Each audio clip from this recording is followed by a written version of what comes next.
Hey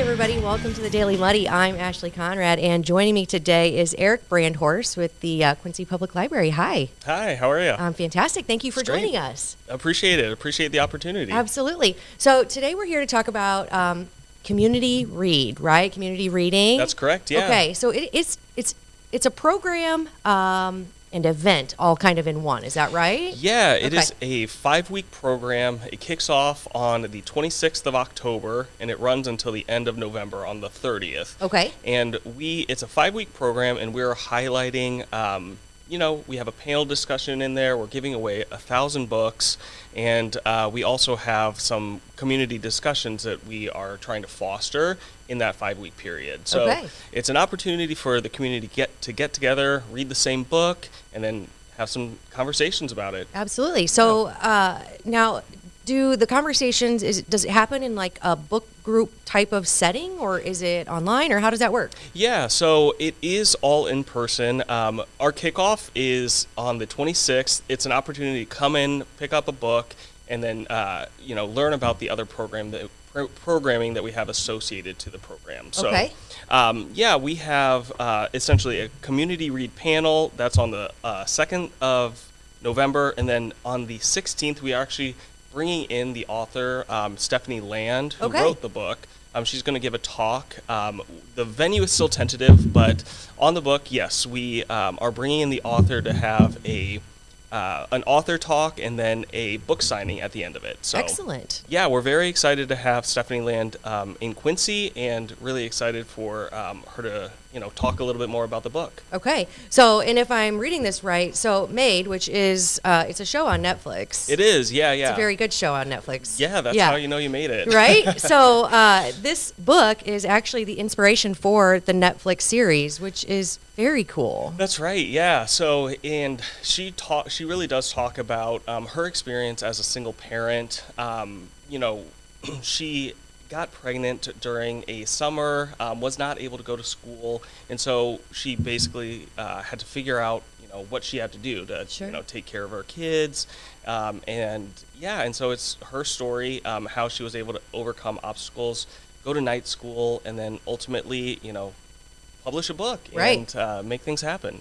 And the struggles that the book and the series talk about are super relatable, not just for single mothers, but for parents as a whole anymore. It seems like everything's challenging. So great book, great series, and how cool that. So these are all, you have free copies of this for everybody who wants to get involved. Is that right? That's right. Yeah, that's so great. We're handing them out on the 26th. Okay. So there'll be more details to share here once we do the official press release and get out have everything posted to our library calendar. Sure. So this is kind of the first step in that process, but hopefully by the end of the week we'll have all those details ready to go. Yay. You just come in on the 26th of October. You pick up a free book. You learn about the other programs we're going to have associated, and register for them, and hopefully take something away. Right, absolutely. Yeah. So I'm just going to take, you gave us kind of the sneak peek, right? The exclusive on it. Yeah. Heck yeah. That's Muddy River News for you. There you go. Right? That's so cool. All right, well, Community Read, which is a program and an event all in one, get together, connect with community over a great book, great conversation, and what could be better? That's right. Awesome. Yeah, and we're also, another thing that we do want to highlight, we're doing a community challenge. So as part of this, we're going to have an opportunity and recommendations for the community to read some additional articles, donate some food, money, whatever they have available, and try to attend some of these community meetings, city council, school board, to just get involved and start getting more familiar with, what happens in Quincy. Right. Yep. And at the library, right? That's right. Because you guys do some great things there. And I'm sure everyone knows, but just real quick, if somebody wants to reach out about the program or wants to visit the library, how can they do that? Yeah, so the library, it's downtown. Feel free to stop in. And otherwise, you can give the reference desk a call anytime. We answer all sorts of questions. We get everything. We see People call and ask about the weather. They ask about our collection. They ask about programming. They ask about recipes. We get everything over there. I bet. Running the gamut. That's right. Very cool. Eric, thank you so much, and good luck with the community read event. If you want more information, reach out. It's going to be, it sounds like it's going to be very, very cool. Yeah, appreciate it. And when you get more information, stop back in. Thank you for giving Muddy River News the exclusive. That's right. All right. Thanks so much. Coming up next, I speak to our very own Randy Phillips about the Stinson Summit. Find out what that is and more. Coming up.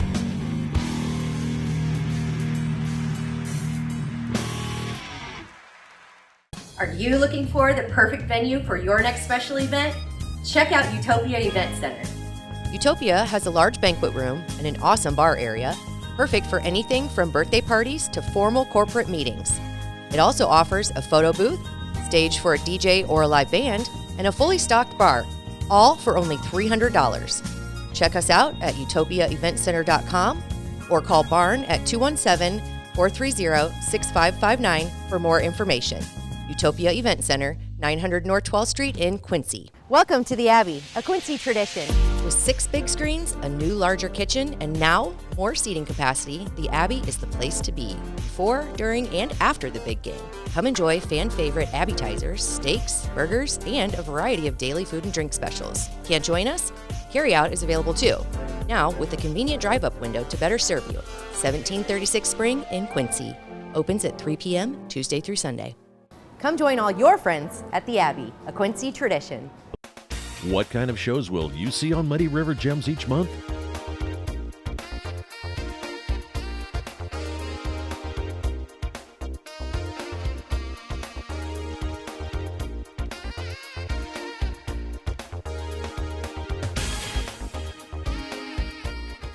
The same award-winning storytelling from Mark McDonald and crew that you enjoyed for nearly 20 years on PBS. Muddy River Gems with host Mark McDonald. A new episode every month online from Muddy River News.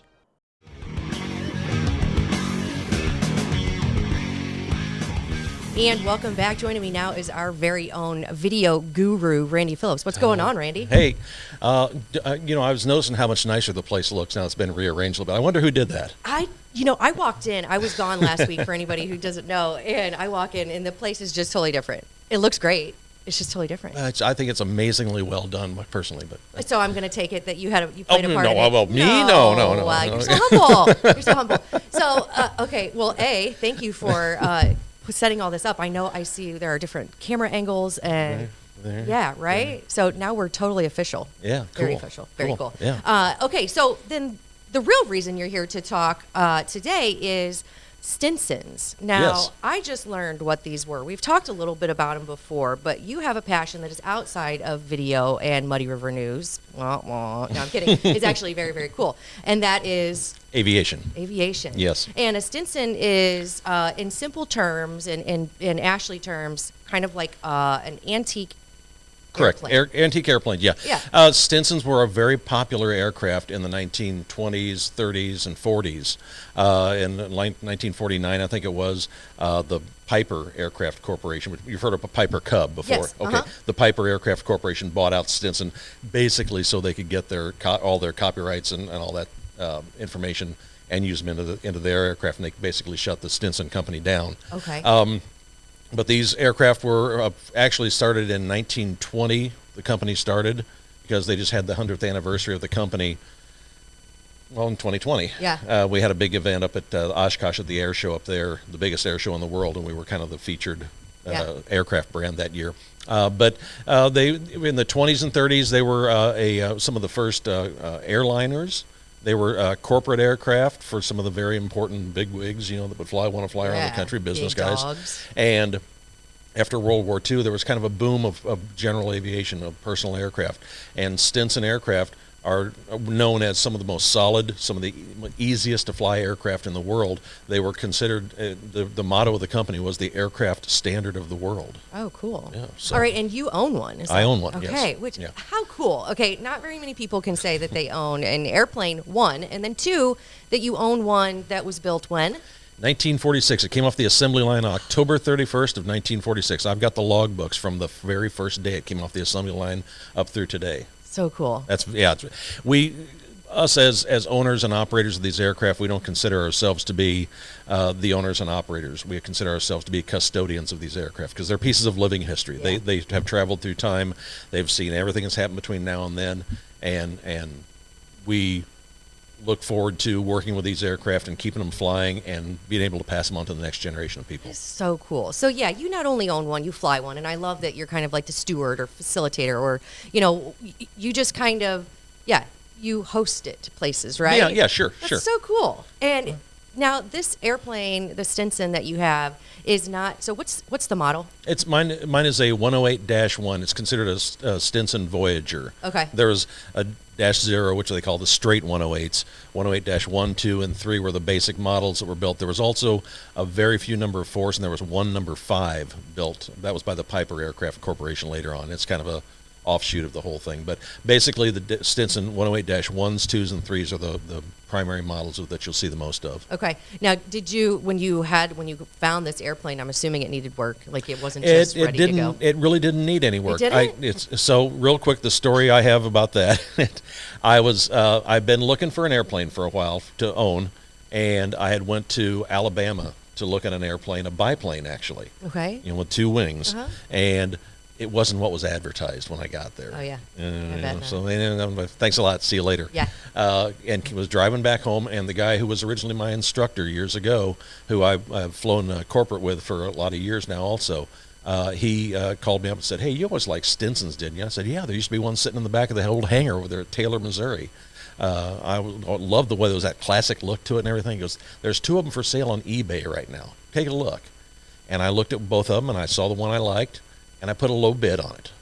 And then I waited, 5 or 6 days until there's about 30 seconds left on the auction, and I bumped the bid way up, and I won the auction. That's how you do it. Well, the deal was I didn't hit the reserve price. Oh. So I called up the company that had it, and I said, "Look, here's what I bid. What do you think?" They said, "It's close enough. Yeah, go ahead." Look at you. Crap, I bought an airplane. Yeah. and then what? So let's start. How did you even? Where did the passion start? Was it just ever since day one. Really? I can go back and I can show you pictures of me as a little kid sitting at home on Christmas Day, and my toys that I have are airplanes or space related. Wow. So that's always been in me. Yeah. Yeah. That's so cool. So you followed your passion. You found a plane on eBay. That sells everything. Yeah. They just sell everything. Yeah, right? yeah. It's fantastic. We went down and flew it home from in Arkansas, flew it back up to Quincy here, and because of the type of aircraft it is, if you look at older airplanes, they sit on their tail. That takes a special type of rating because it's a different type of takeoff and landing you have to do. I didn't have that rating yet, so I got that rating. I went ahead and continued on through that, and I've flown it, coming up on 300 hours worth of flight time in that aircraft now. So, but we basically brought it home, and it needed a little tiny bit of engine work the next year. No big deal.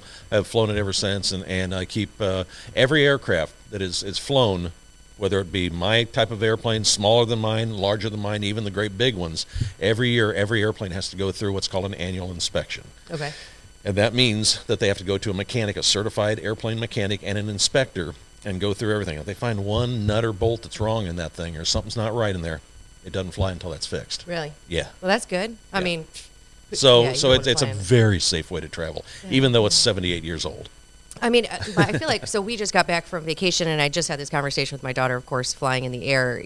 Everybody always gets nervous, but it's safer than driving. Totally. Yeah. So you take way more of a chance driving to work every day than you do getting in an airplane. Absolutely. Yeah. Now, does Marcy fly with you? Yes. Yeah.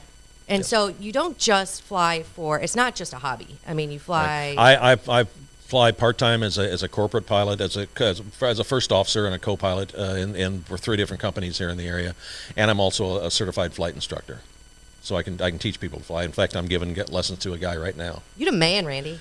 Golly. You are. I mean, okay, a pilot is pretty cool, but then to have an antique plane, which you said it's not really considered antique, but I'm calling it antique, right? Technically, 1945 is the cutoff year to make it antique, and I'm 46, so I mean, technically it's a vintage if you want to get real weird about it and stuff. But it's antique, vintage, whatever you could call it antique, and it's safe to say that. Yeah. So now something very cool is coming up, which we're not just talking about this because it's awesome, but there is an event that is coming up out at the Quincy Airport, right? And it's an opportunity for people to come out and check out these cool We planes? have, for a number of years, the International Stinson Club, which is a worldwide organization based here in the United States.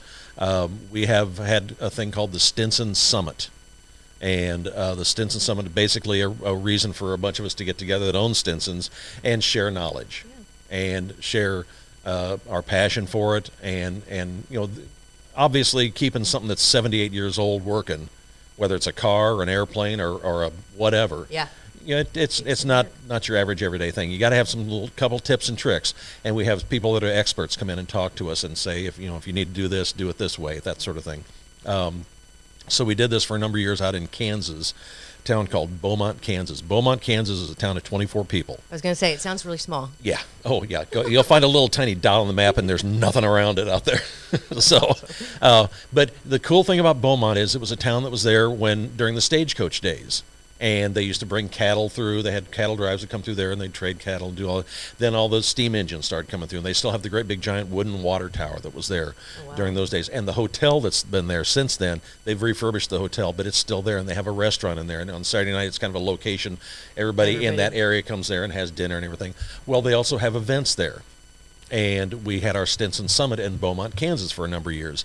And the great thing is they've got a little grass runway out on the edge of town.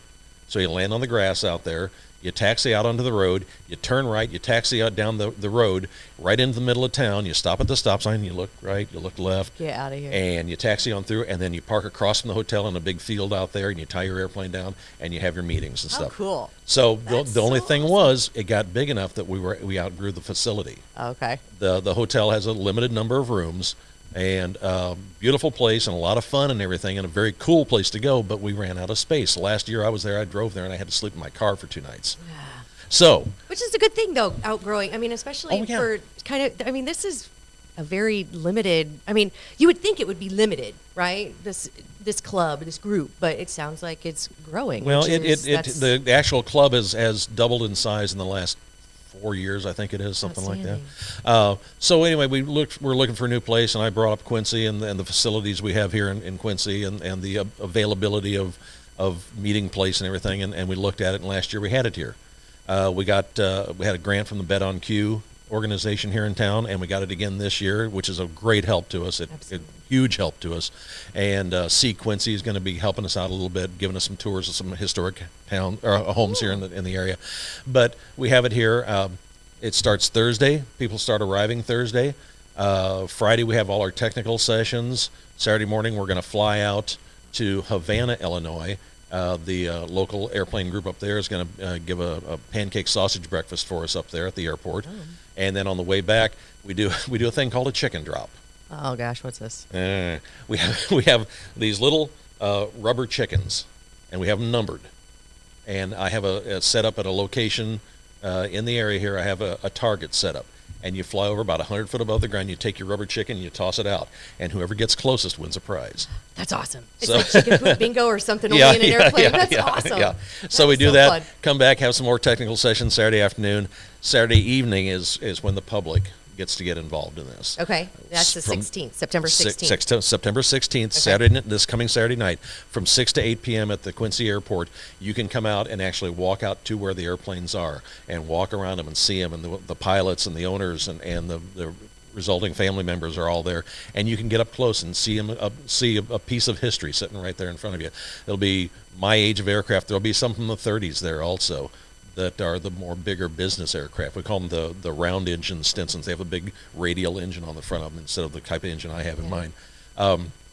And it's a unique time that you don't usually get to walk out to this area. Yeah, right. That we're going to be able to do it this Saturday night, though. So cool, and to talk to guys like you who really know what you're talking about when it comes to these the aircraft. That I think that's just very neat, and I'm sure that kids.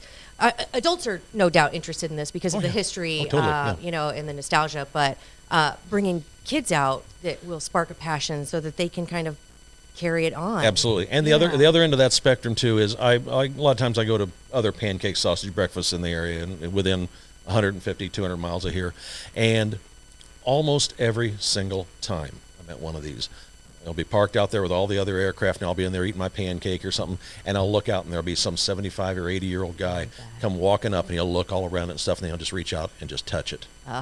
And I'll walk out. Well, hang on. It gets better. He'll touch it, and he'll just stand there and look at it for a minute, and I'll walk out and say, "Hi, I'm Randy. Here's what the deal is and everything." And he says, "My grandpa gave me my first airplane ride in a Stinson." Oh. Yeah. Okay. Yeah, like that doesn't do something for you. Yeah. Holy moly. Yeah. Yeah, I can imagine how that would be. That would just get you all in your feels. Yeah, it does. so cool. Yeah. I love that you're doing this. A lot of fun. You are such a complex and multifaceted man, and I knew some of it, but this has opened my eyes to a lot more. So this is very, very neat. Whatever. All right, so got to stay busy, you know. Yeah, right. Which you are, and you do very well, especially here at Muddy River News. And I think it would be very cool to go see you next to your aircraft and hear what you have to say about it. I would love it. So you said from 6 to 8. 6 to 8 p.m. Okay. Saturday night.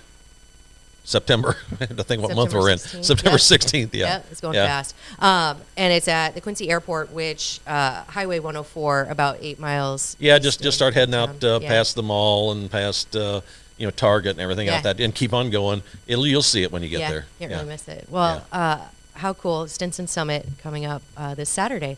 Good luck. Hopefully I get to see you out there. I think this is going to be really It'll be cool. fun. Yeah. And hopefully, it looks like it's going to be good weather. So far it's looking pretty good, Fingers crossed. There you go. Fingers, toes, eyes, everything. Everything, yeah. Go out to Quincy Airport and check out the Stinson Summit with Randy and all the other experts with these antique airplanes. Right? Yep, absolutely. Thank you for chatting with me. This Thank is so you. cool. All right. I think that does it for today's Daily Muddy. Join us back here tomorrow for Coffee Talk.